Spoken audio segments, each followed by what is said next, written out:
Hey, hi Nina. Hi, Jeremy. How are you today? I'm good. How are you? I'm good, thank you. I am so delighted that you've taken time to be with us. There's been a lot going on, so Yeah, I I'm look forward to really talking to you. We haven't caught up yeah. in a while. We haven't. It's been way too long. I am absolutely delighted that we have this incredible cohort of students learning about digital wellness and digital flourishing, everything from mental health to environment and relationships. And for those of you who don't know Jeremy McCarthy wrote a book called The Psychology of Spa. He also works at the Mandarin Oriental Hotel Group and wears many, many hats. I would love, Jeremy, for you to tell people a little bit more about yourself. I'm the group director of Spa and Wellness for Mandarin Oriental. We have about 30 hotels around the world, and Spa and Wellness is a core pillar of our brand. So that's what I spend a lot of my time working on. But specifically, digital wellness, which is what you've been focusing on, is something that I see increasingly important to our guests, to our employees. And so that's an area that we're really digging into a lot as well, is how do we help people manage their relationship with technology, and how do we use our spas as a place where people can go to take a break from technology. That's absolutely beautiful. And I was so excited that we were able to partner with you all for Digital Wellness Day, which reached over 1.2 million people. I know that you had a really fun coloring book activity through Instagram, and we were able to get a lot of people engaged in that. Yeah, I love what you've been doing. The Digital Wellness Collective, you guys have been pulling together a lot of people that are really passionate about this topic. And different experts, both from the technology side and from people who are looking for solutions and ways to get away from technology. But bringing those people together to really look at our relationship with our devices, and I think that's what the world needs right now. This is, the biggest impact on human well-being for the foreseeable future is going to be technology. And so we need to have bright minds looking at it. We need to have people coming together and discussing it. And we need to be thinking about, very intentionally, what kind of a life do we want to create around the technology that we have with us.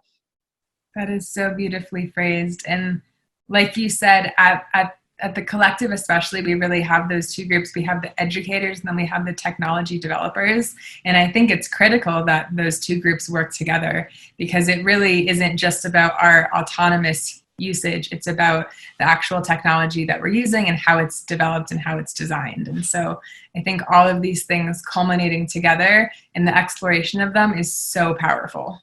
Yeah, well, I was a little bit curious about how you define digital wellness because, some people think of digital wellness as delivering wellness through technology.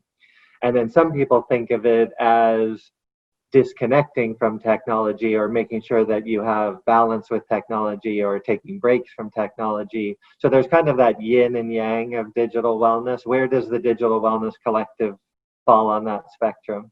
That's a really great way of putting it. So, at the collective and at the institute, we see digital wellness as really a spectrum. And so, when we're talking about digital wellness, we're referring to the optimal way that people use technology to support their emotional, physical, mental health in all different realms. And so, we see kind of digital wellness as that spectrum, all the way from unplugged to, how do you feel? How can you be your best, healthiest self when you're plugged in? But there's also that really important distinction between digital wellness, as I just defined it, and tech enabled health, which is really more of the quantified self aspect.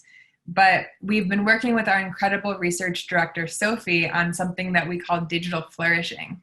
And so digital flourishing is our unique approach, and it really looks at when we are plugged in, how can we make the most of technology, be our healthiest self, and avoid some of those associated harms that people kind of think of when they think about digital addiction, digital overuse.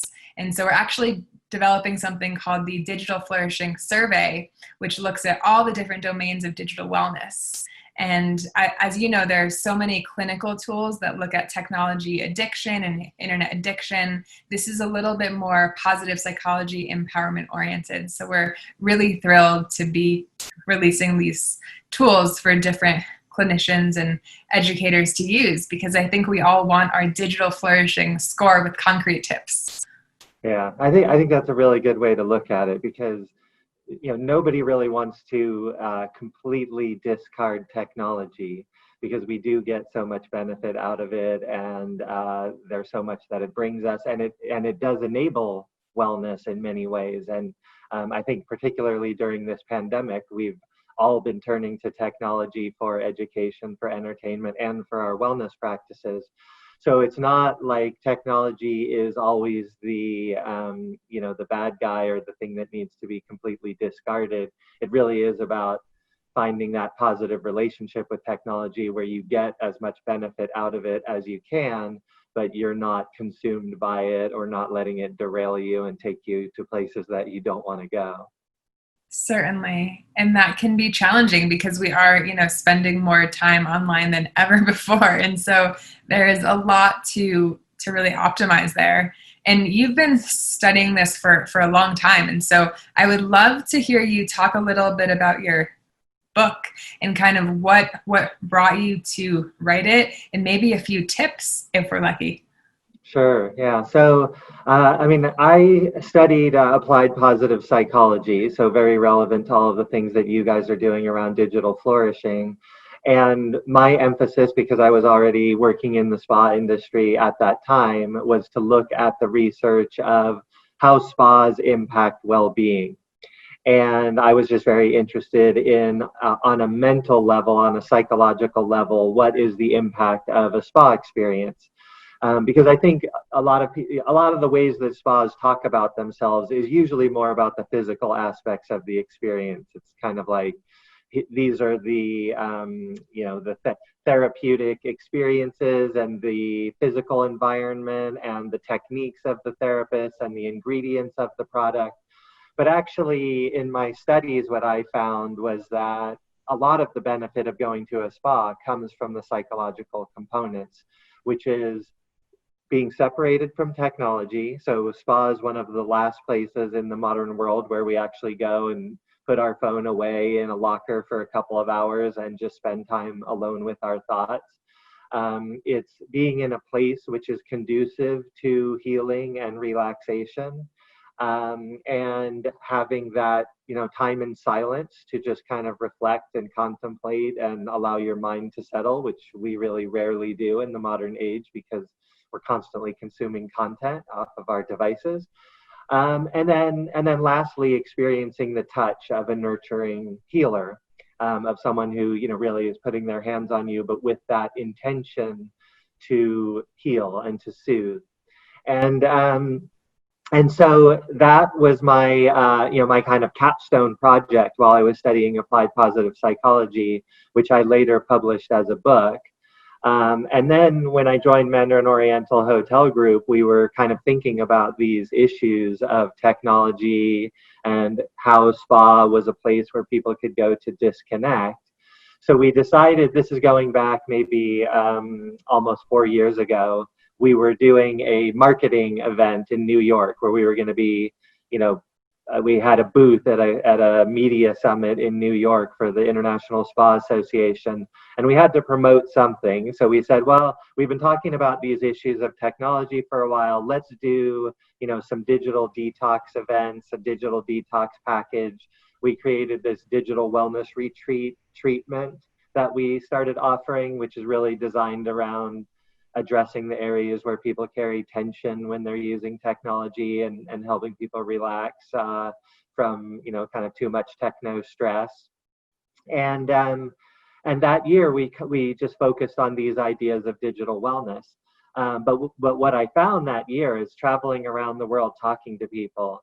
Everywhere that I went in the world, every person that I talked to had a personal story about the struggle that they were having finding that balance with technology, that, either it was because of their relationship with their kids was affected by technology, their relationship with their spouse was affected by technology, their relationship with their parents, their friends, or their relationship to their job, and that pressure of being always connected, always on call, always reachable.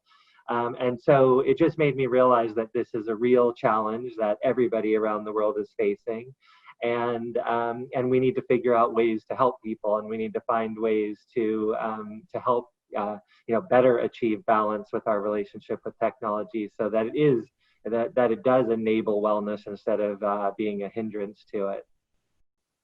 Absolutely. And I think there's so much normalization work to be done around the fact that technology overwhelm is something that we all experience sometimes. And it's not, necessarily just about the kids being addicted to their phones. Sometimes we really need to look in the mirror and say, what behavior are we modeling? How do we feel? How long have I felt on call? When's the last time that I really achieved that peace of mind? And so a lot of what I heard you saying has to do with that peace of mind that I think we really need for our mental health.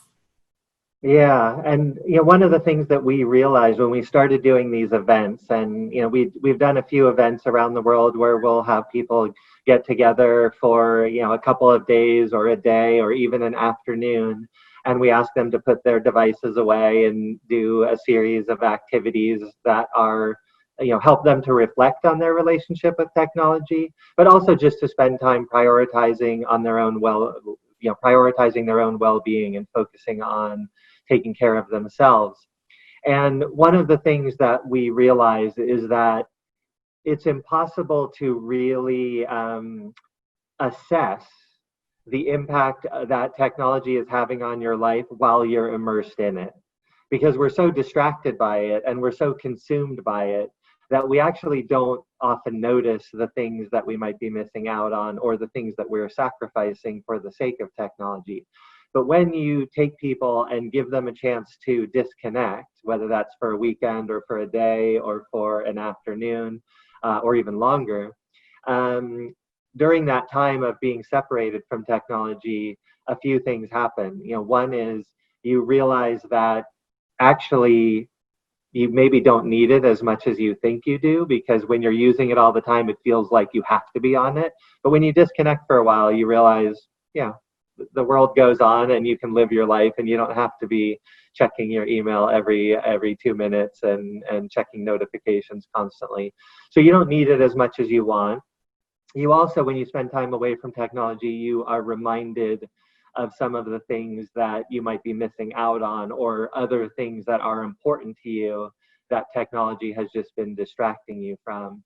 And the third thing, which is the most surprising thing that we noticed, is that when you take a group of people and you remove the technology, people connect with each other on such a deep and powerful way. And when we first started doing these events, I remember the very first event that we did was at one of our hotels in the U.S. in Las Vegas, and we did a yoga class in the morning. And after yoga, kind of a group of us started chatting in the yoga studio. And a woman who was also in the yoga class saw us talking, sitting on our mats after yoga, talking to each other. And she walked over and she said, she sat down with us and she said, well, I can't look at my phone, so I might as well come and talk to you guys. And we all laughed, because we realized that if we had had our phones, we would have immediately finished the yoga class and we would have gone straight to our phones, and nobody would have said two words to each other. But because we didn't have our phones, people connected, people were talking, and we have seen, over the course of an event, that spans a day or two, people really form solid relationships and stay connected, and there's like a bond that gets formed that technology actually interferes with. Yes. And I think there's something surrounding permission that people feel they need to disconnect. And so we actually have a whole section of the course that really focuses on communication charters and presence, because people can't possibly know when we're going offline and feel good about going offline if we don't tell them up front. And so there's almost a reconditioning of ourselves that then, moves on to conditioning other people to have those expectations up front, because I think we're finding that mostly with teens, especially, they're really afraid to put their phones away because they say, oh, what if my friends need us? And it's something where I think we're not necessarily teaching these updated life skills in the sense of it's okay to say, I'll be back in 2 hours, or to say, if you need me, call me. And so there are all of these shifting norms that I think people are absolutely craving these experiences. I mean, I just moved to the woods where I don't have service outside of my house, where we're craving, literally creating that environment to support the relaxation and the behavior change that we're secretly wanting for ourselves. Yeah, I've talked to a lot of people in kind of the corporate world that have gone on some kind of a digital detox retreat or technology retreat. And one of the main appeals of that kind of a vacation for them was they wanted to be able to tell their boss that they won't be reachable. And if they went on a normal vacation, if they just went to a resort in Hawaii, or they just went, to a beach somewhere, they would still be expected to be online. They would still be expected to be checking and responding to emails. And there's that pressure. And so some people have found that if you really want a break, if you really want to disconnect and take a true rest, you have to be able to have that permission to go to your boss or your colleagues or your coworkers and say, hey guys, sorry, but I'm going away for 3 days or 4 days or 5 days or whatever, and I will not be reachable. I'm going to be, at the bottom of the Grand Canyon, or I'm going to be in the Himalayas, or I'm going to be on this digital detox retreat, and I won't have access to an internet connection. And having that permission to know that you can, step away from it for a little while, and that everybody knows that you're not going to be online, is very important. Because otherwise, you end up stressing about not being connected, which is also a real thing. Exactly. And I think that I have a lot of curiosity also about these events that you've been talking about. I know there's one called Silent Night, I believe, that happens around Christmas time. But for those who have never planned a digital wellness or digital detox event, do you have any recommendations for them? Yeah, well, Silent Night is a very simple event. We do it around the holidays in December, and we just take one night in our spas where we encourage people to come into the spa and experience a night of silence. So there's no talking. You put your phone away. The therapist doesn't ask you any questions. The therapist doesn't try to sell you any products. We really just want people to come and have an experience of being in silence. And there's a real scarcity of silence in the modern world, because you've just moved out to the woods, so you probably are getting a fair share of silence out there. But for most people, we are increasingly living in large cities where we're surrounded by other people. We're surrounded by traffic noise, and to drown out the city noise, we're often streaming content. And whenever there's a lull in our life, we tend to, put our earphones in and we start listening to something, whether it's music or a podcast or whatever. And so it's just very rare that we have time for our minds to just wander. And I think, in our spas, we promote mindfulness a lot and meditation a lot, which is kind of a very disciplined approach to learning how to become more aware of your attention and being able to focus your attention. But I actually think there's something else which is very valuable, which is effortless mind wandering, just spending time in silence and allowing your mind to go wherever it goes. And this was, something that I felt very much about our spa experiences, because when I go to a spa and I have a massage, you're kind of lying on a massage table for an hour, and you're not sleeping, you're not reading, you're not listening to anything, you're just kind of experiencing the massage, but your mind wanders. And what I would find always, if I go and I have a massage, I immediately jump off the massage table and I have to go run and write down notes, because I've had so many ideas and so much creativity, and maybe, figured out a solution to a problem or something that was bothering me. But because we normally never give our minds a chance to just kind of process everything, we're always consuming information but never processing it. So I think that's, probably one of my biggest tips would be just taking time in your week for silence and for quiet contemplation. And some people do that by going for walks, by gardening, by having a massage. But really just allowing time to sit and do nothing and allow your mind to go where it goes, I think is very important. That's beautiful. And something else I've really heard you say in there is maybe have a designated notebook for your unplugged time, because we do generate so many ideas, and I think we're tempted to type them or go and write them on our phone, but having that traditional utensil, pen to paper, can be such a powerful practice. And then also we don't get sucked in to checking Snapchat and email, because writing, unlike screen time, is really that unitary activity. Yeah. Well, the other benefit of writing things down is when you do have a thought. I mean, let's say your mind starts, suddenly latches onto a certain idea and starts thinking about that. As you as you allow those thoughts to come to some kind of a resolution, like maybe you realize now what you need to do about a certain situation, or you realize the next step you need to take, or you need to call someone, or there's something that you need to do. As soon as you write it down, it gives your mind that sense of closure of like, okay, now I know that has been recorded and that action will be taken at some point on that issue. And now I don't need to worry about it anymore. Now then the mind can wander on to something else. But if you don't have that chance to just write things down, then sometimes the mind just keeps swirling and going back over it because it doesn't feel that sense of closure. And I think that's how a lot of us spend a lot of our lives, is our mind is wrestling with it. Our mind wants to think about things, but we don't give it a chance to think because we're constantly streaming content and we're constantly busy and we're constantly inputting new information.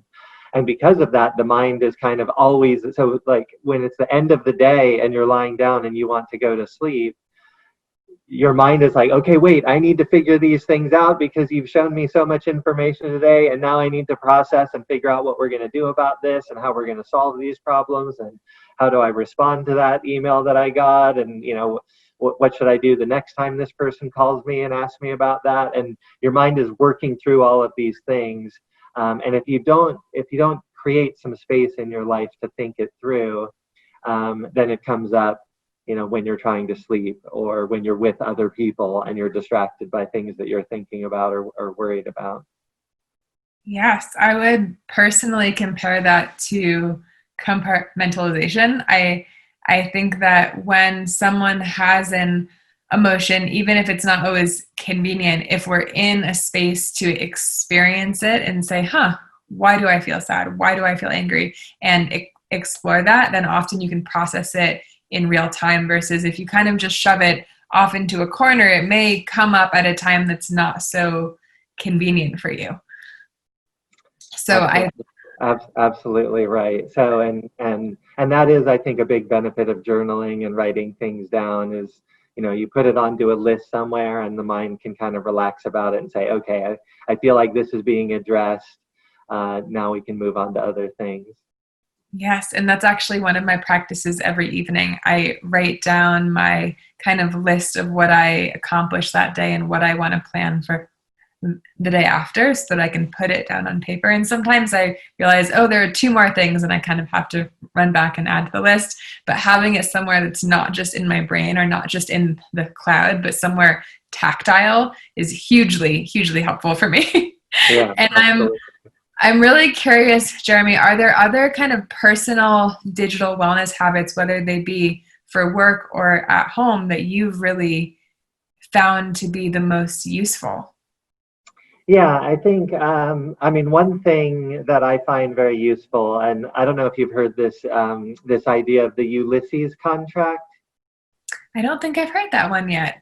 So the Ulysses contract comes from the Odyssey, the epic novel, Homer's epic novel about Ulysses, and he wanted to go by the island where the sirens were singing, but anybody who heard the siren song would be lured to the island and they would crash their boat on the rocks. But he wanted to hear the siren song, but he didn't want to, be lured to the island and die. So he told his crew, they all put earplugs in so they wouldn't be able to hear. And he told them to tie him to the mast of the ship. And that no matter what he said, no matter how much he begged, no matter how much he ordered them to let him go, that they could not let him go until after, they had passed this area. And so this idea of the Ulysses contract is like when you know that you're going to be confronted with a temptation, you can't, like, we're not very good at dealing with temptation when it's already in front of us. So you have to create the conditions in advance that will prevent you from being lured by the temptation that you know is going to be there. So an example that I've experimented with at home is, and I'm very lucky because our Wi-Fi signal actually does not work in my bedroom. But it does work in the living room, and I'll know that I will be tempted late at night to stay on my device much later than I should, and I'll be scrolling and looking at things, and I will get kind of lured into that temptation. So an example of a Ulysses contract would be to put a timer switch on your Wi-Fi signal. So you're able to kind of make that decision to do that before it's 10 o'clock at night and you're suddenly lured, tempted by whatever content you're looking at. You make that decision beforehand. You set the timer that the Wi-Fi is going to cut off at 9 p.m. or whatever time you say, and then it cuts off and you are now cut off from your Wi-Fi signal. And it's easy to kind of override this if you really wanted to, but sometimes that little break in the flow when you're in that mode of the siren is singing and you're there captivated by it, it's hard to break free from. So having this kind of contract in place that helps you helps you to manage your own willpower in the face of temptation. Just another example of the Ulysses contract, which is not one that because I don't drive in Hong Kong, we use public transportation everywhere, but some people will talk about leaving your phone in the trunk of the car, for example, when you're driving, because when you're driving around you might be tempted to look at your phone. And so the Ulysses contract would be, I'm going to prevent myself from being tempted by this by putting it somewhere where I can't reach it while I'm driving, and then even if I'm tempted to look at it, I won't be able to do it. And so it's kind of anticipating the weakness of your willpower for some future event and putting steps in place to manage it. So I think that's an important strategy. And then there's one more that I would love to share, because I am a parent, and I have two small boys, 8 and 10 years old, and I'm very worried kind of about their relationship with technology and our relationship with technology in the house and how that influences them. So one of the things that I like to do is it's almost a meditation, but I call it Just Be a Parent. And basically what it involves is just taking time in your day where you just put 100% of your attention on your kids. And I might come out in the morning and they're sitting and playing or doing whatever they're doing, and I'll just sit and be with them and just observe them, just watch them while they play, or just kind of meditate on them. And sometimes they'll come over and they'll want to talk to me or they'll want to play with me, and I'll just get involved in whatever they're doing. Sometimes they just keep doing whatever they want to be doing and they ignore me, and I just sit and observe them and watch them. But I find if you don't kind of intentionally carve out that little period of time where you're 100% focused on them, it's very easy to actually, that you don't realize that days go by and you're always kind of half distracted, or it's not like you would ever ignore your kids, but you might not realize how rare it is that you really just give them 100% of your attention. So really intentionally doing that, I find very valuable. And it's not only for parents, because you can do it with your spouse, you can do it with a coworker, you can do it with your boss, but just to really practice time in your week of giving another person 100% of your attention and being completely focused on them and what their needs are, I think is a really important exercise, and something that sometimes we are just too distracted by our devices to think about.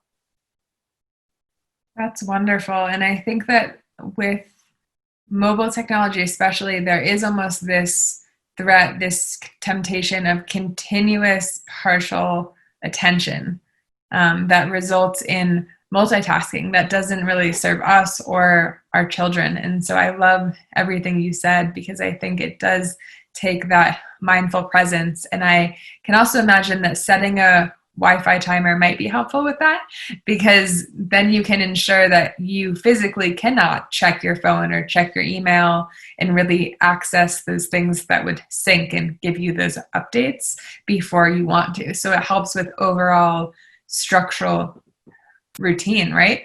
Yeah. Well, the pandemic has thrown a little bit of like all the rules out the window in terms of how we It should has. relate to technology. But before the pandemic, we tried to have a rule in our household that we would not look at technology in front of our kids. So we try to avoid kind of, being in the living room with the kids there, even if they're busy doing something else. We try to avoid just sitting there, scrolling on an iPad in front of the kids. So if we want to look at our device, we have to kind of get up and go into another room, or try to remove ourselves from, so that the kids just don't get used to seeing us always staring down at screens. Now, unfortunately, and this is something I'm worried about, generally for people, is because the pandemic, we've all had to be online constantly, at home, for work, for school, for entertainment, for our, I do my exercises online, yoga classes online, everything is online. And technology has really been the hero of the pandemic, I would say, because it's been amazing that we have been able to do as much as we can in terms of connecting with other people, continuing schooling, continuing our exercise programs. All of these things technology has enabled. So I don't want to diminish the amazing benefits that technology has brought during this time. But it does mean that the volume of time that people are spending online has ramped up massively. I mean, even in a household like ours, where we're very sensitive to it and try to be very conservative in the amount of screen time that we use in our family, it has multiplied, many-fold. So I do think people are going to need strategies and ideas to, not to avoid the benefits that we're getting from technology, because they are helping us through a difficult situation, but to make sure that we aren't forgetting other kinds of real world interactions, getting outside and experiencing nature, just connecting with other people. So I mean, we've been doing a lot of board games actually in the house. We've been playing chess and Monopoly and Risk, and all these kind of old school games. And I've been teaching my kids how to play poker, and my wife plays bridge, so she's teaching us how to play whist. And the kids have now learned how to play solitaire with a deck of cards, which they've been playing solitaire for hours at a time. So we are trying to find non-digital activities that we can weave in to the day.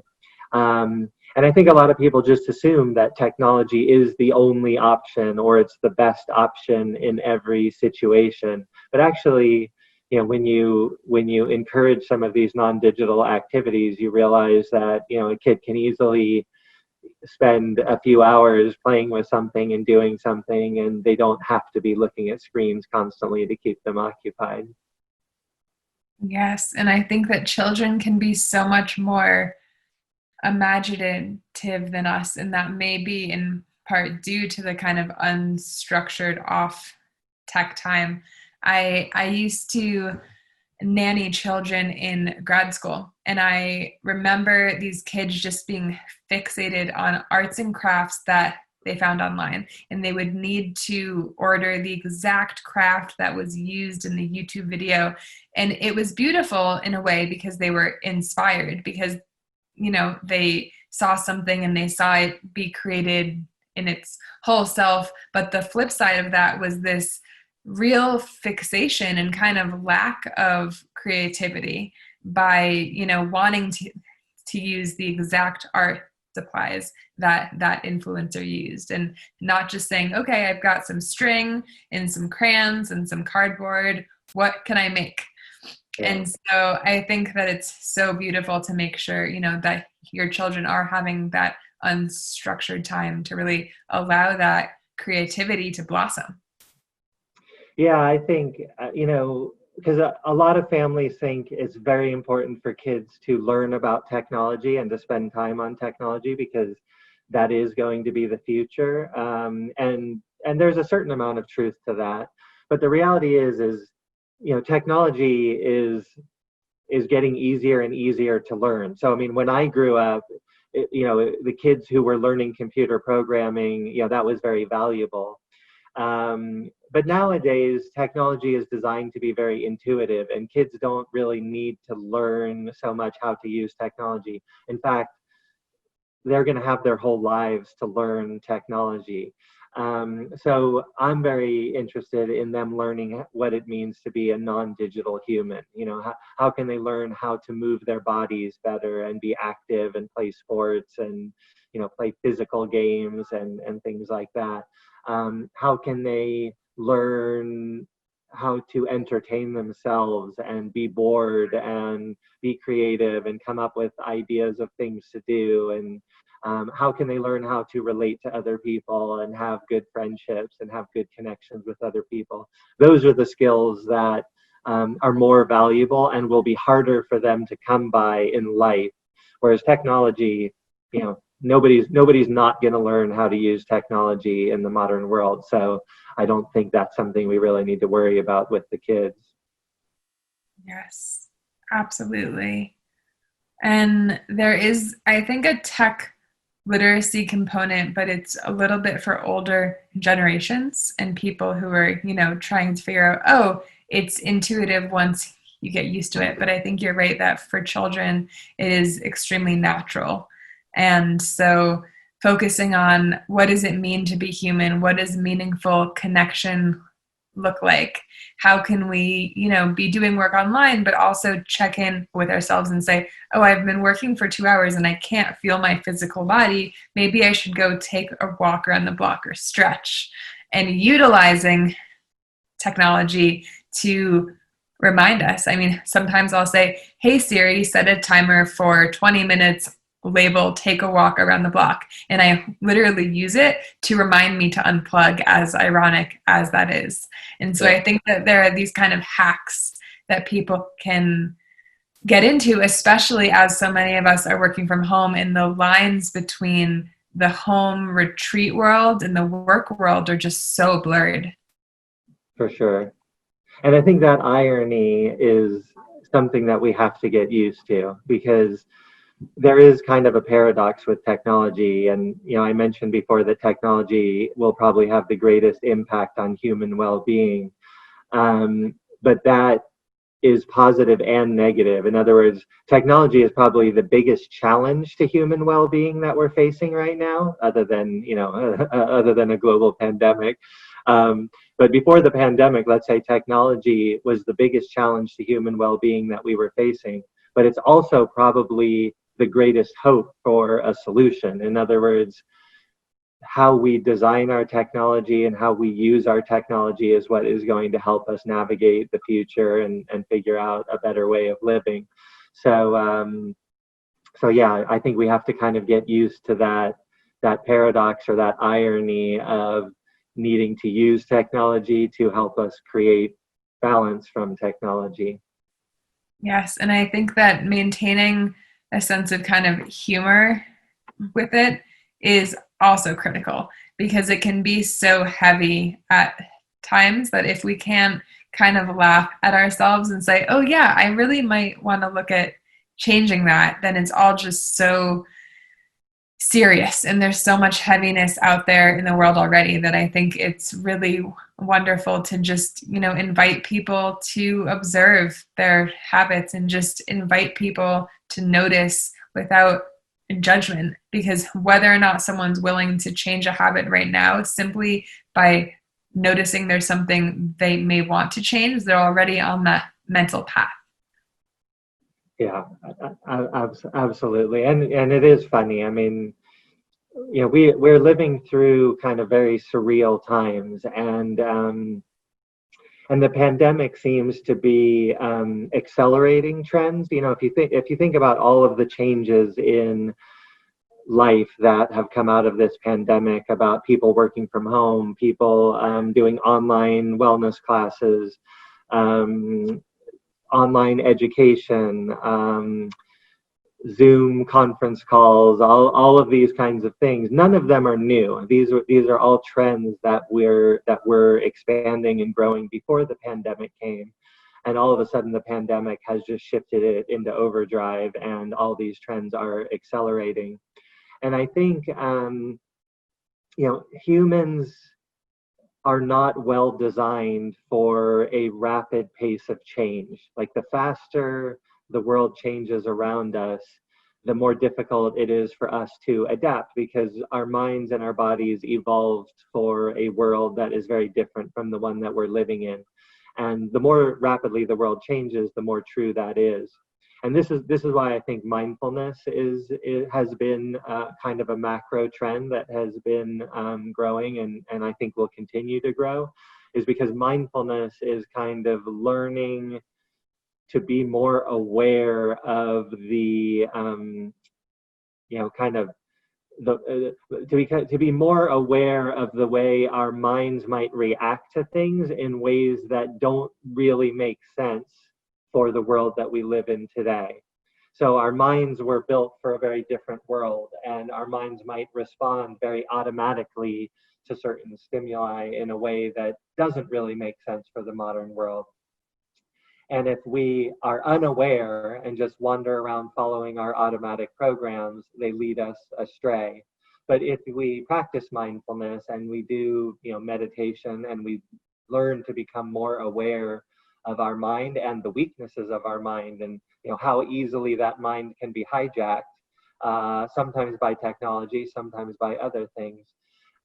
But being more aware of that and recognizing where the modern world is pulling us in directions that might not be where we want to go, and giving us a little bit of space to be able to counteract that or veer off in a better direction, I think will be an even more important strategy as the pace of change in life continues to accelerate.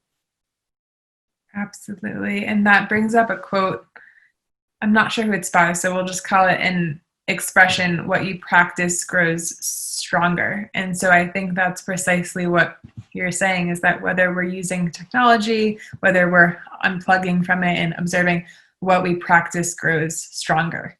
And so that's something that I always try to remember. But thank you so much for your incredible tips and all of the expertise. If folks are interested in learning more about your work, is there a website or something that we can direct them to? Well, you can visit our hotels at mandarinoriental.com. I work with the Digital Wellness Initiative at the Global Wellness Institute, so people can look that up. My book is The Psychology of Spas and Wellbeing, and that's on Amazon. And yeah, I'm easy to find. If people want to follow me, you can find me. Okay, well, that sounds great. Thank you so much, Jeremy. I'm sure we'll keep in touch. Thank you for everything that you're doing with the Digital Wellness Collective and the certification that you're offering. I think it's really exciting and really important work. So I commend you on everything that you're doing, and I look forward to staying connected with you. Thanks so much, Jeremy. I'll talk to you soon. Bye, Nina. Bye-bye.